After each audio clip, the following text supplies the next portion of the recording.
Amigos de Primicias, bienvenidos. Esto es 15 preguntas en 15 minutos, nuestra serie de entrevistas con los candidatos presidenciales que esperan llegar a Carondelet en el 2021.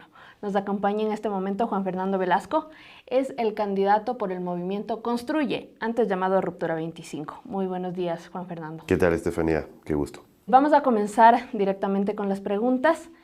Vamos a comenzar con el tema de economía, un tema importante que preocupa a los ecuatorianos, que se muestra importante en las encuestas.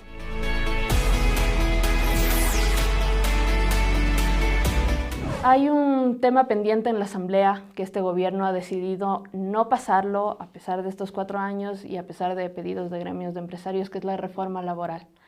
Se ha ido posponiendo poco a poco y está en la palestra pública que es necesario llevarla adelante. ¿Usted la impulsará y hacia qué puntos la impulsaría?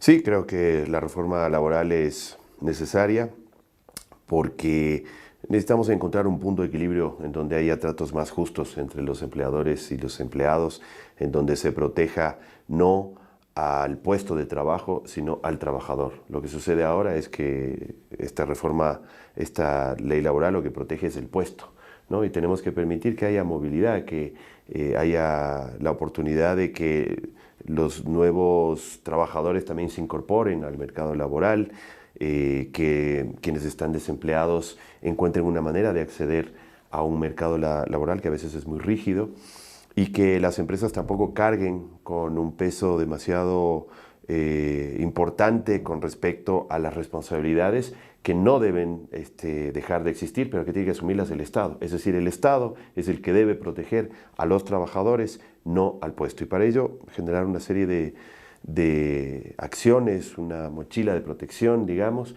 que le permita al trabajador pues, moverse más fácilmente y así generar puestos de trabajo. El IVA y el impuesto a la salida de divisas están presentes desde la anterior campaña electoral. ¿Usted incrementaría puntos en el IVA, eliminaría el impuesto a la salida de divisas? Esa es una potestad que nacería de la presidencia. El tema del IVA hay que discutirlo. Creo que ninguna acción aislada puede generar los efectos que estamos buscando de mejoría del sistema económico, digamos. Creo que hay que llegar a acuerdos, hay que llegar a consensos, en donde el tema del IVA pues, es uno de los puntos álgidos, con todas las complejidades que esto supone. En todo caso, lo que hay que hacer es que cualquiera de estas medidas debe ser progresiva, es decir, que quienes más tienen sean los que más paguen y quienes menos tienen paguen menos o nada. Y con respecto a la salida de divisas, es necesario proteger la dolarización, cumple esa función, pero no puede ser un impedimento para que venga inversión extranjera directa. Eso nos vuelve menos competitivos y deberíamos lograr que cuando hay inversión extranjera directa no haya ningún tipo de impuesto a la salida de capitales. El acuerdo con el Fondo Monetario Internacional, otro tema polémico que flota en la campaña electoral actualmente. Flota en el water de la campaña. ¿Usted lo renegociaría, lo respetaría o lo daría por terminado esta relación con el fondo? No, dar por terminada en ningún caso. Creo que el Ecuador se ha reinsertado en el panorama económico mundial y eso nos hace bien, eso genera oportunidades, eso nos permite estar hoy a las puertas de un nuevo tratado comercial que genera beneficios para nuestros exportadores. Tenemos que abrirle al Ecuador, al mundo. No podemos cerrarnos como hicimos en el pasado, pero hay que revisar las condiciones. Nuevamente, hay que pensar integralmente y lo que hay que proteger es a la gente más pobre, ¿no? Estos acuerdos tienen que tomarse y tienen que ser medidas que afecten lo menos posible o nada a la gente que más jodida está en nuestro país. ¿Cómo financiará las inversiones que se necesitan para recuperar la producción petrolera? Es uno de los problemas que ha enfrentado este gobierno. Bueno, hay que cambiar la manera en la que se ha planteado en años pasados. Hay que asumir que quien nos ayude a sacar el petróleo tiene que ser nuestro socio. Es un concepto que suena lindo eso de que el petróleo es nuestro, pero cuando es nuestro asumimos nosotros totalmente los riesgos de que bajen los precios, suban los precios. Entonces hay que buscar, sí, es nuestro, pero compartamos el riesgo con las empresas que vengan. Se han tomado decisiones en el pasado que hoy nos están costando mucho dinero solamente en indemnizaciones para esas empresas con los juicios que hemos perdido y que seguiremos perdiendo. En donde finalmente lo que buscamos es una explotación responsable, ¿verdad? Y que sea transparente, que no haya más corrupción. Siguen saliendo casos de corrupción en el tema petrolero, y donde quien venga a Ecuador, esas empresas, tienen que compartir con nosotros el riesgo. En cuanto al dinero electrónico, ¿impulsaría el dinero electrónico? No, y nosotros hemos planteado incorporar tecnologías que permitan que nuestro dinero pues sea utilizable mediante plataformas electrónicas. Esto significa que uno, el dinero que tiene en el banco, puede hacer pagos mediante el celular, mediante dispositivos tecnológicos que aparte nos permiten focalizar subsidios, que uno pueda pagar el bus de manera diferenciada con el teléfono. No hay transacción monetaria, sobre todo con el tema del COVID, eso también nos ayuda, y tampoco le carga al busero, digamos, al transportista, el asumir, por ejemplo, una tarifa diferenciada para tercera edad, para estudiantes, para personas con discapacidad, etcétera, sino que las asume el Estado. En cuanto a la seguridad social, otro de los temas que se ha visto en las encuestas que preocupa a los ecuatorianos, ¿cuál sería su propuesta de reforma si considera que debe haber una reforma, claro? Sí, hay que reformar. Creo que no, el modelo actual no permite la sostenibilidad que debe tener una seguridad social. Creo que es importante marcar los temas que son prioritarios ahí. Uno de ellos, evidentemente, la sostenibilidad en el tiempo, que es lo que más les interesa a nuestros jubilados y a los aportantes. Que uno pueda saber que si aporta durante una cantidad de tiempo, pues va a tener asegurada la jubilación, que no va a tener que estar haciendo filas o recibiendo su dinero de manera tardía. La autonomía de la seguridad social, entendiendo que es un seguro privado. No estamos hablando de privatizar, sino entendiendo que todos los privados aportamos a un seguro social y que por lo tanto tiene que tener autonomía absoluta de las decisiones de turno, de los gobiernos de turno. Y finalmente hacerlo rentable, o sea, buscar que sea sostenible en el tiempo, hacer alianzas público-privadas para mejorar los servicios. Es muy malo el servicio que tenemos los ecuatorianos. Estamos con Juan Fernando Velasco, es el candidato a la presidencia de la República por el movimiento Construye. Vamos a pasar a un segundo bloque de preguntas, esta vez sobre política.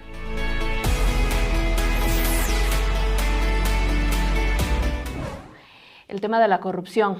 El tema que más ha golpeado a los ecuatorianos durante esta pandemia, pero que se venía ya arrastrando durante varios años. ¿Cómo enfrentarla, pero ya en la práctica? Ese es un inmenso desafío, ¿no? Que requiere de una voluntad de todos los ecuatorianos. La corrupción está insertada en la sociedad entera, no solamente en la política. No son los políticos los corruptos. Los políticos necesitan de los privados, de los jueces, de las fuerzas armadas, de los policías, de los ciudadanos. Tenemos que romper con esta lógica en la cual los ecuatorianos pensamos que no hay otro camino más que el de la corrupción. Si no pongo un billete, esto no funciona, esto no avanza, este trámite no sigue, etc. Y yo creo que tiene que ver con la impunidad, ¿no? La gente se acostumbró nos hemos acostumbrado a ver que ante la corrupción hay impunidad. Que tengamos en la papeleta candidatos con grillete es decir desde el Estado, enviar un mensaje clarísimo de que mucho no importa, ¿no? De que hay mecanismos, de que uno de alguna manera puede salvarse. Hay que romper con eso, hay que tener mano dura, hay que lograr que sean transparentes todos los procesos y hay que realmente condenar la impunidad a todo nivel. En cuanto a política exterior, ¿cuál será el eje que usted le dará? ¿Y ha pensado tal vez ya en nombres para un posible canciller?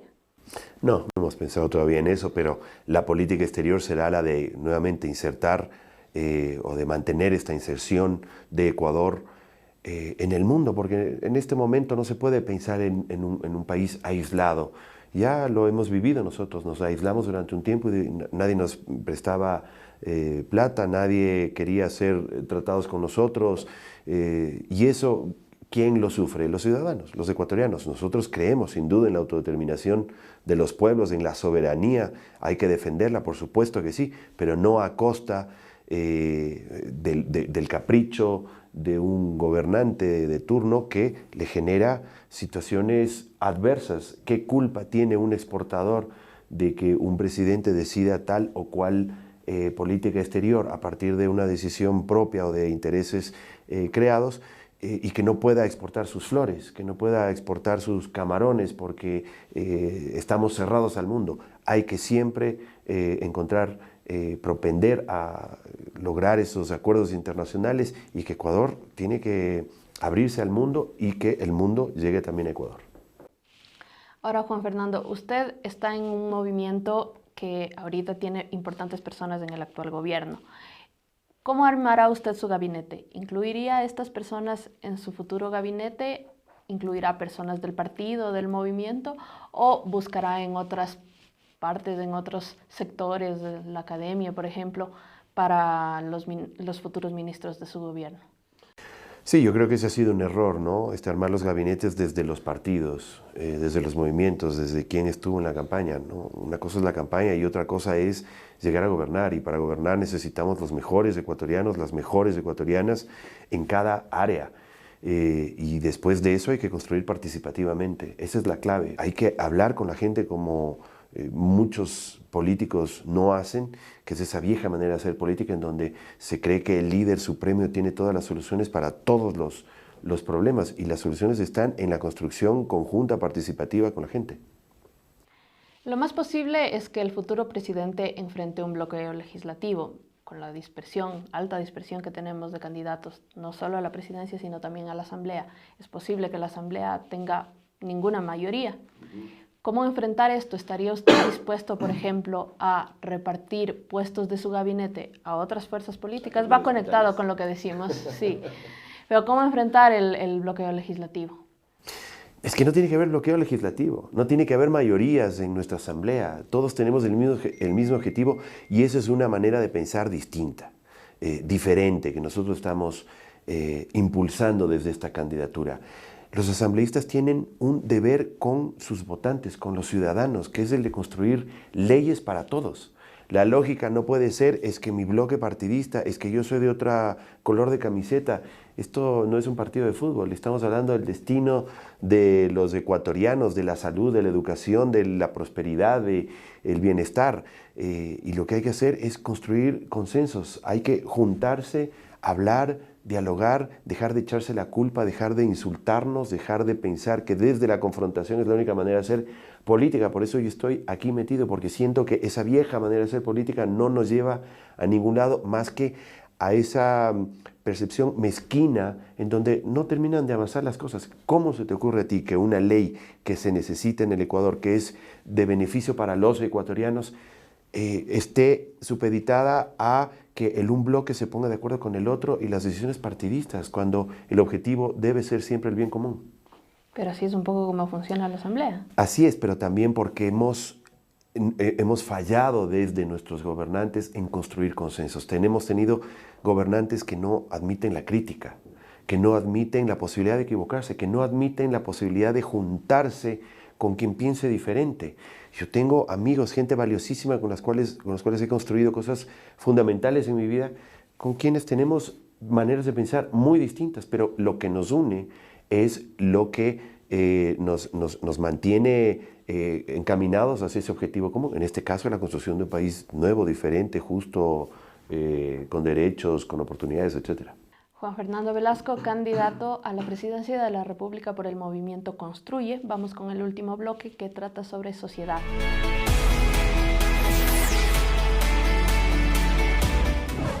Los hospitales públicos, otro tema de la pandemia que ha causado preocupación entre la ciudadanía, no solamente por el tema de la corrupción, sino también por la falta de eficiencia en la atención que estos tienen.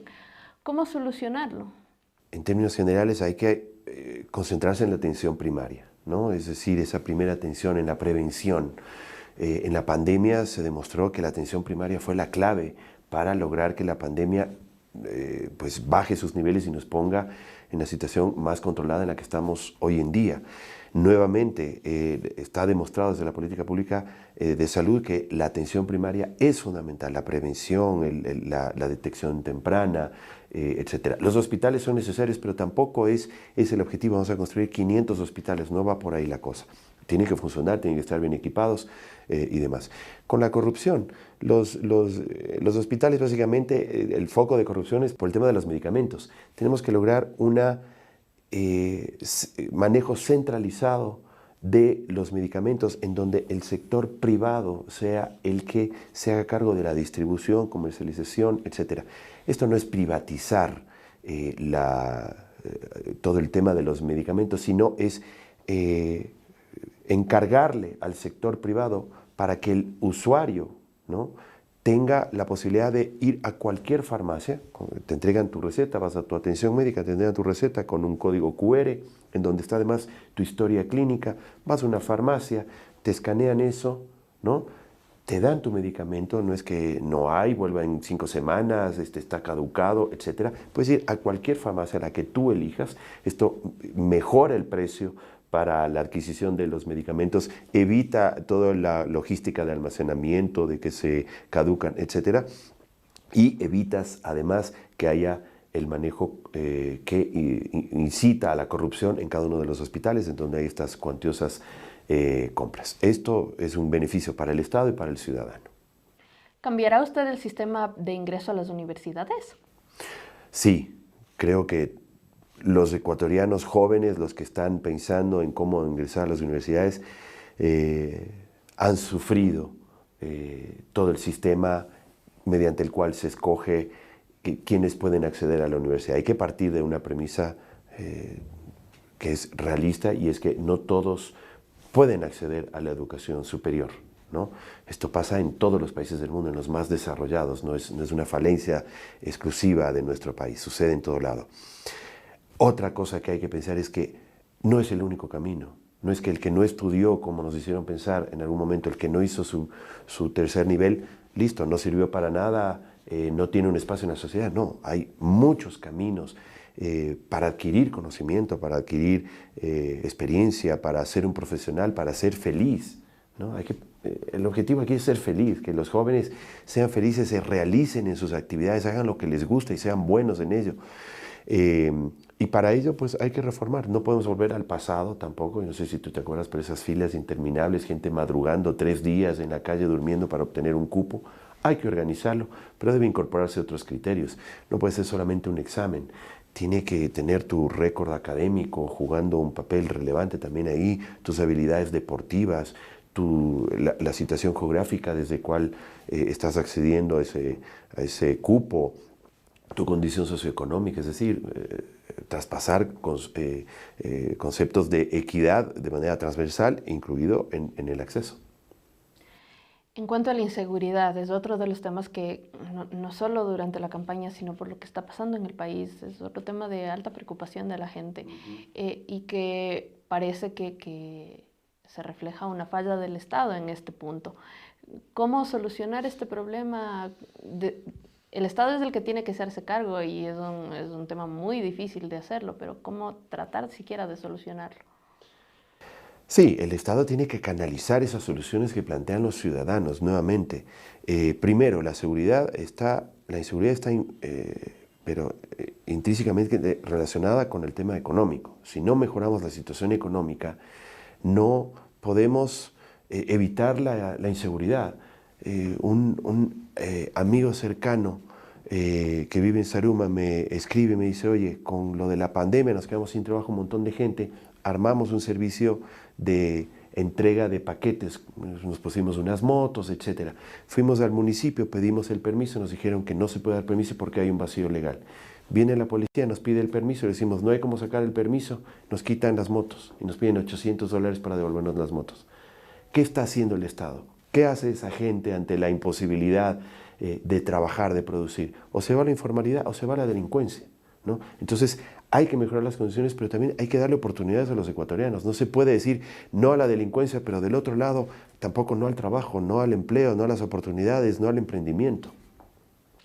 ¿Cuál es su posición sobre el aborto por violación? Mi posición es una posición personal que no debería afectar las decisiones que se tomen desde el Estado. Eso creo que es fundamental entenderlo.